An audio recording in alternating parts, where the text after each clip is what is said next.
kasaysayan, kababalaghan at iba pa ating tuklasin dito sa Historiador.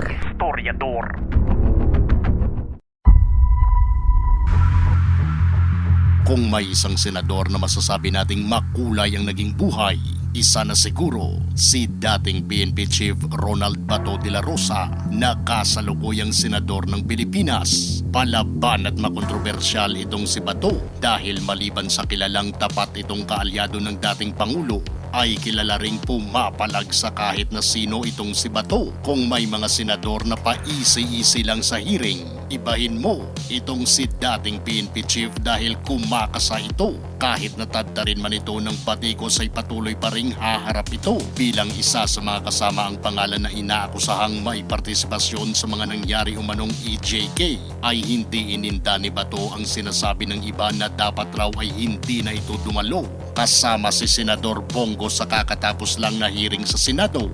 Ito ang mga birada ni Bato laban sa mga umaakusa sa kanila ng dating Pangulo. Na yung sabi ng pulis, nakaloka na ngayon nakakulong, sir, yung tatay ni Kian mismo, sir, tingnan mo yung mukha. Naubos na yung ngipin, naubos na yung gums sa kagagamit ng droga. User yung tatay. Kaya ang tanong ko nga, bakit hindi ang tatay pumunta dito? Bakit yung uncle ang nagreklamo? Yun ang sabi sa akin ng pulis. What can I do? I received that information. Sir, tingnan mo, interview yung tatay ni Kian. Tingnan mo yung mukha. Tunaw na tunaw yung panga. Tunaw na tunaw yung ngipin. User yan, sir. Sabi sa akin ng police operative ng Caloocan. So, senior ko lang rin sa media. Dahil kitang-kita naman kung tingnan mo. I just would like to put in context. Paano ko sinabing shit happens? Indeed, I said that. Shit happens. Because sa amin sa police, sa military, during operations, when you don't have complete control of the operational environment, you expect shit happens. Yun nga, nangyari nga. Namatay yung bata, tinamaan yung bata.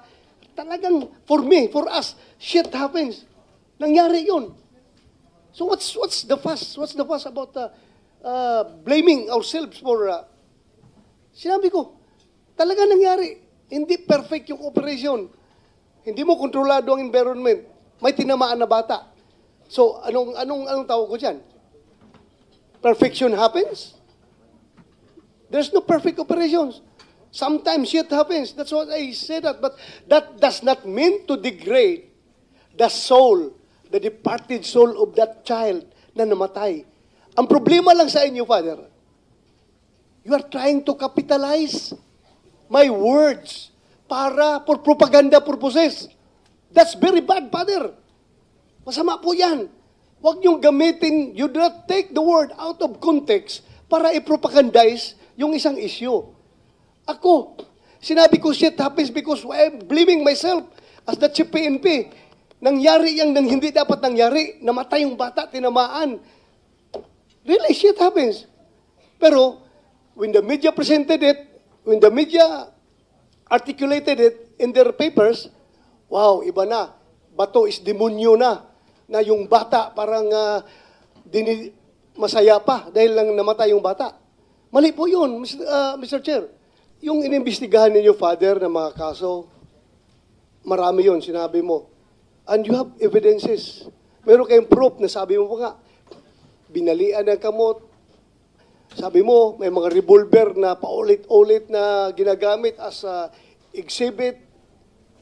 Then, sa haba ng panahon, Father, ilan na pong kaso na file ninyo pertaining to those cases that you have investigated?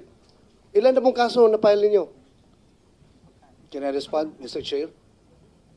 Respond to the best of your ability. Okay. Pero hindi naman, I don't think it's the responsibility ninyo to file the cases. Pero yeah, just... Precisely. Mr. Chair, but since concern siya, advokasya niya yan, he should see to it that justice must be served to these victims. Hindi po ba mas responsibility ng pulis yan?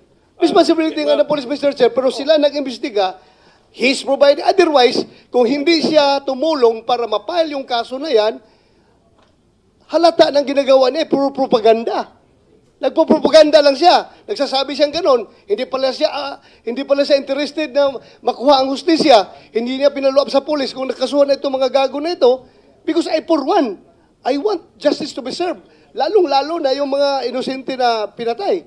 Dapat talaga, Father. Baka mas pwede pa ako maging pare kung tutuusin. Kasi gusto ko talaga kung if I have the goods, I have the evidence as you showed that a while ago. Balik-balik na, halatang binugbog mo na bago pinatay eh. Di ba? So, you should pinaluap mo sana yun, na-file yung kaso. Kung hindi mo pinaluap, well, masasabi ko hanggang propaganda ka lang, Father. Yeah, Mr. Chair, I just would like to react.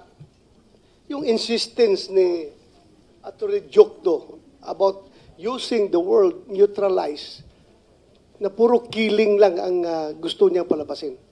If you can remember, Atty. Jokno, during our senatorial debate doon sa UST, almost 6 years ago, sinagot na kita tungkol dyan. Kasi insisting ka na pag-neutralize, patay agad. Sinagot na kita extensively doon sa debate na yun. Kaya nga siguro ako nanalo. Ginawa akong senador ng taong bayan. Dahil nasagot ko yung tanong mo na yun. If I will give you the Google meaning of neutralize. Ito po nakasabi. It is a verb. Render something ineffective or harmless by applying an opposite force or effect. So ano ibig sabihin yan? Render something ineffective or harmless by applying an opposite force or effect. Ano yung opposite force or effect na sinasabi? Yan ang sinasabi mong negation. Negation operation. Paano gagawin yan? Kasi sabi mo, gusto mo magpulis-pulisan eh. Gusto mo yung term ng pulis, talagang i-insist yung gusto mong meaning eh. Yung negation operations ay pagkakandak ng operations against the suspects. Pag magkanda ka ng operations, chances are na pwede mo siyang maaresto, pailan mo ng kaso para makulong at hindi na siya makapag-commit pa ng further crimes. Ineffective na siya sa kanyang mga criminal activities. Ngayon, sabi mo patay. Yes, pwede mayroong mamatay dyan sa neutralization kapag ang suspect ay lumaban sa operation because by all means, ang police has to defend themselves. Self-defense. Ewan ko. Tanungin natin itong mga former chief PNP kung ano ba talaga ang meaning ng neutralization. Dahil alam ko, police, military, at maraming organization gumagamit ng term ng neutralize. Binibigyan lang kasi ng masamang meaning nitong mga anti-Duterte na people. Ngayon, kinukot mo pa yung PDEA director na yes, he's free to make his own meaning, his own definition of that term. But ito ngayon, tatlong former chief PNP, Mr. Chair, can I ask General Gamboa, when I say neutralize, anong ibig sabihin yan? You have the floor. These three former PNP chiefs came after the PNP chief Bato. So tama. So, Correct. Yes. And if So, indeed that memorandum that I signed, as cited by Attorney Jokno, was true, nabasa then nila eh. they were covered by that memorandum. And I would like to seek their opinion as to the intent of that memorandum. Is it really killing? Otherwise, kung gusto kong patayin yung mga suspect na yan, bakit pa ako gagamit ng neutralized term? Gagamitin ko ang to kill. Bakit ko pa gagamitin yung term ng neutralized, Mr. Chair? Mr. Chair, I have given this body the Google meaning of the word neutralization. This time, I would like to share with you the police meaning of neutralization as defined in page 188 of the Police Operational Procedure Manual. And it says, neutralization, a police intervention in strict accord with the use of force continuum and or principle of proportionality on the use of force purposely to contain or stop the unlawful aggression of the offender. This may include an arrest, capture, surrender, or other acts to subdue the suspect. Wala mang nakalagay dito na kill sa definition ng PNP Operational Manual, Mr. Chair. Thank you, Mr. Chair.